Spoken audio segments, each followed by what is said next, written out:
ஏஐக்கு meaning புரியுமா இல்ல pattern தான் தெரியுமா? இது ஒரு சிம்பிளான எக்ஸாம்பிள பார்க்கலாம். நீங்க கூகுள் மேப்ஸ் யூஸ் பண்றீங்கல்ல, ஒரு லொகேஷனுக்கு போகணும்னா மேப்ல கோஆர்டினேட்ஸ் இருக்கும், லாட்டிடியூட் அண்ட் லாங்கிடியூட். மேப்புக்கு என்ன தெரியும்? இந்த பிளேஸ் எப்படி இருக்குன்னு தெரியுமா, இல்ல இந்த பிளேஸ் சேஃபான்னு தெரியுமா, இந்த பிளேஸ் நல்லா இருக்கான்னு தெரியுமா? ஒண்ணுமே தெரியாதுல்ல. அதுக்கு தெரியறது எல்லாமே லொகேஷன் எங்க இருக்குன்னு தான். சோ எம்பெடிங்ஸும் அதே மாதிரி தான்.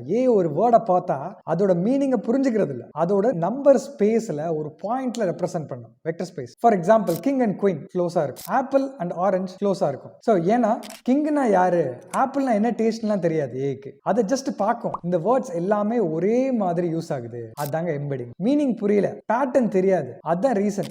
சில நேரம் ரொம்ப கரெக்டா பேசும், ஆனா சில நேரம் ரொம்ப மிஸ் பண்ணிடும். சோ ஏன்னா அது யோசிக்கிறது இல்ல, கம்பேர் பண்ணுது. சோ ஞாபகம் வச்சுக்கங்க, எம்பெடிங்ஸ்னா அண்டர்ஸ்டாண்டிங் இல்ல, it's just positioning. So meaning புரிஞ்சுக்கிறது இல்ல, ரிலேஷன்ஷிப்ஸை கம்பேர் பண்ணுது. சோ கான்செப்ட்ஸை சிம்பிளா புரிஞ்சுக்கணும்னா ஃபாலோ லேர்ன் வித் சர்வேஷ்.